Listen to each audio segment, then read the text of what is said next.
안녕하세요. 동일교회 초등부활이 여러분. 저희가 지난주에는 왜 기도를 해야 되는지에 대해서 배웠어요. 우리가 왜 기도를 해야 될까요? 잊지 말아야 될 첫 번째 이유는요, 하나님께서 우리에게 기도하라고 명령하셨기 때문이에요. 근데 하나님께서는 왜 우리에게 기도하라고 명령하신 걸까요?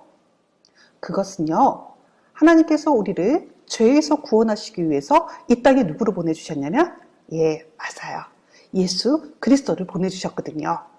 바로 그 예수 그리스도께서 십자가에 달려 돌아가시고 우리의 죄를 대속해 주셨기 때문에요. 우리는 그것에 대한 감사의 표시를 해야 되는데, 그 감사의 표시가 바로 기도예요.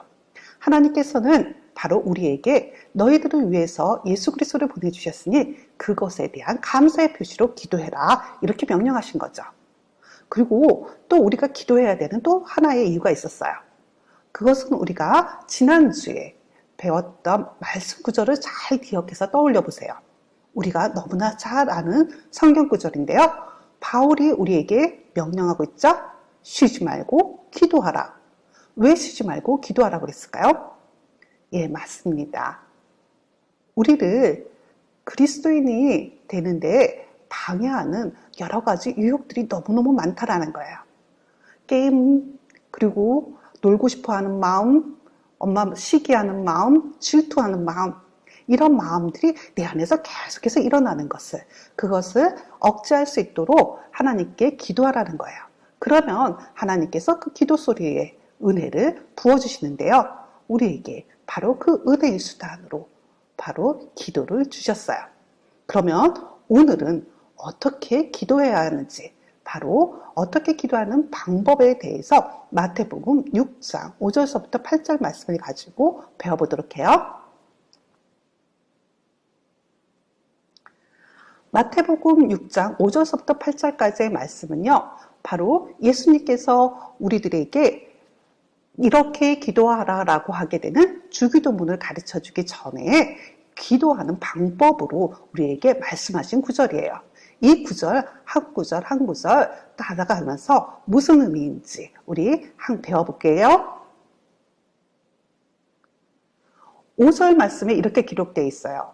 또 너희는 기도할 때에 외식하는 자와 같이 하지 말라. 그들은 사람에게 보이려고 회당과 큰 거리 어귀에 서서 기도하기를 좋아하느니라. 내가 진실로 너희에게 이르노니 그들은 자기 상은 이미 받았느니라. 여기에서 조금 이해하기 힘든 단어가 있어요. 바로 이 외식하는 자인데요. 외식하는 자는 바로 누굴까요? 그리고 어떤 사람을 우리는 애식하는 자라고 할까요?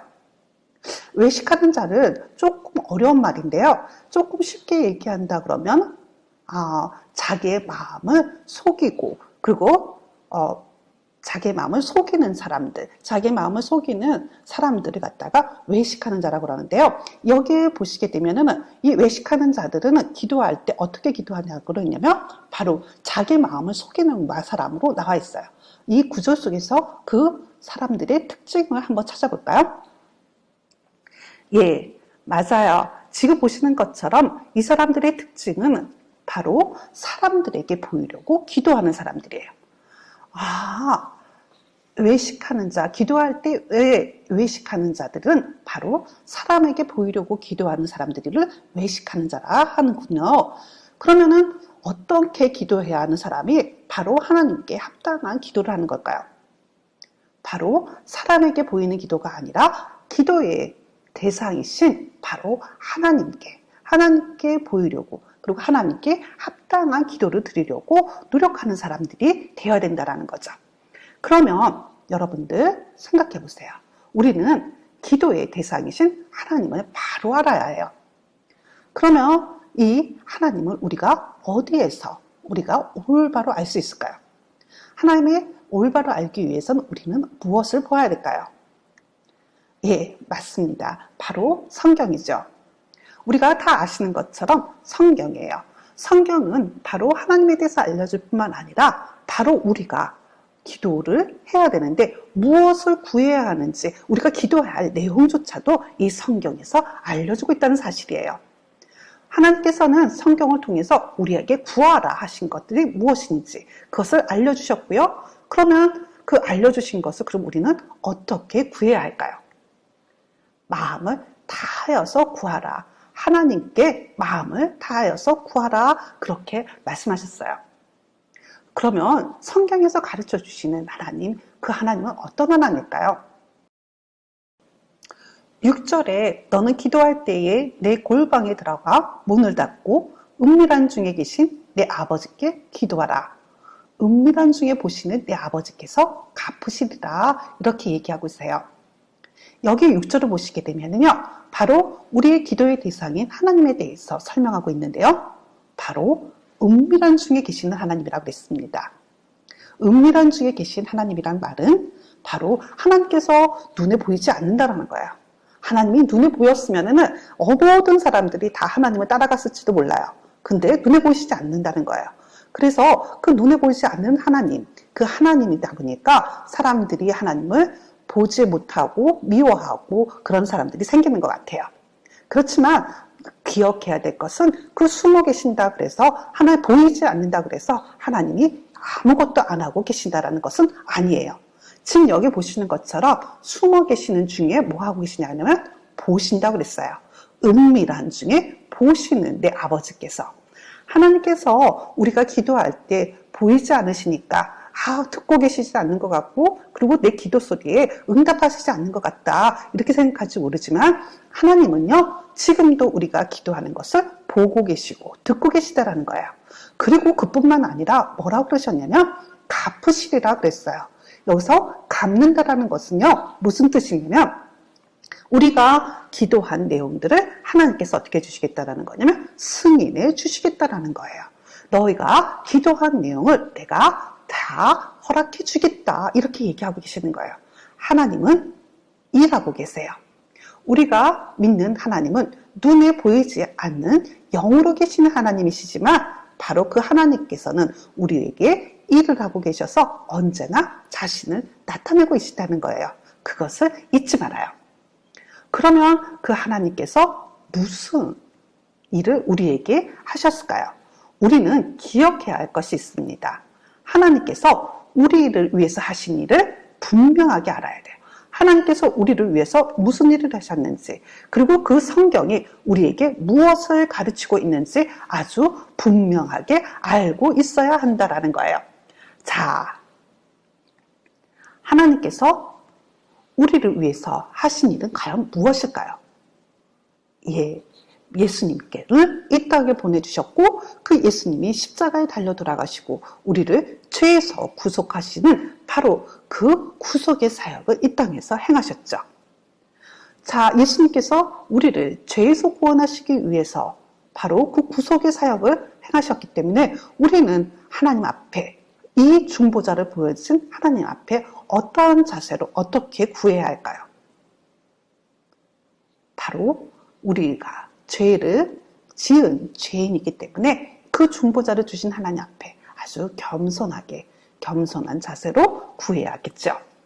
자, 그러면 우리 하나님 앞에 어떤 자세로 나아가야 되는지 여러분 마음을 다하여 기도해야 되고요. 그리고 내가 죄를 지은 죄인이라는 것을 알고 그리고 겸손하게 기도해야 되겠죠.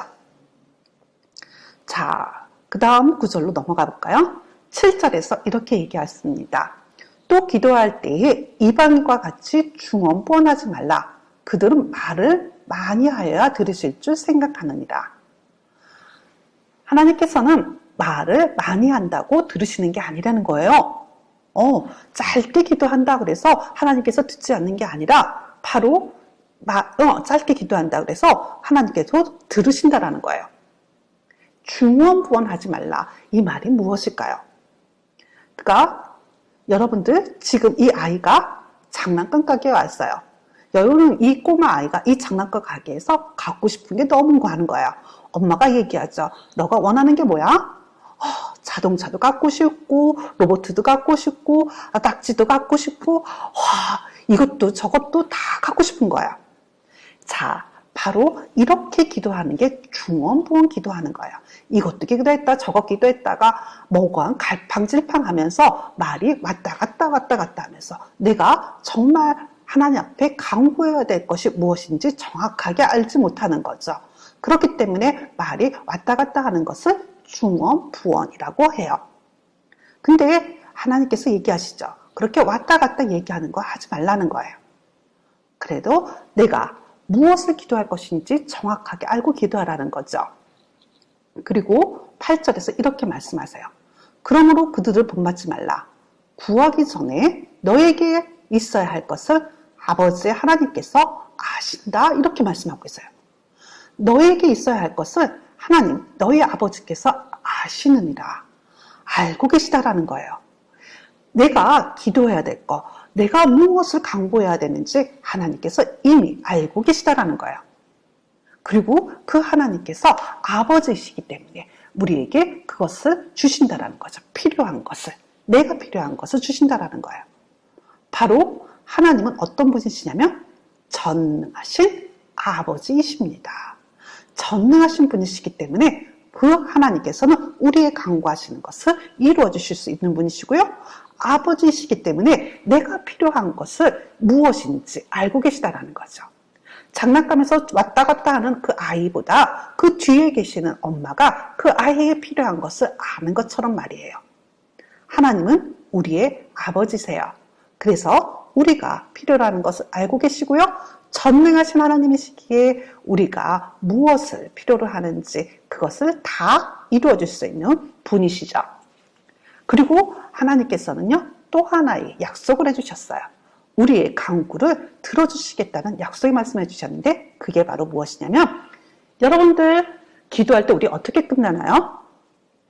어른들, 엄마, 아빠 그리고 어른들이 교회에서 기도할 때 잘 들어보세요. 맨 마지막 끝맺음 할 때 똑같이 하는 구절이 있어요. 그것이 무엇인가요? 바로 예수님의 이름으로 기도합니다라는 말이에요. 모든 성도들이 다 기도할 때 마지막에 예수님의 이름으로 기도합니다 라고 하고 아멘 하고 기도를 마치죠.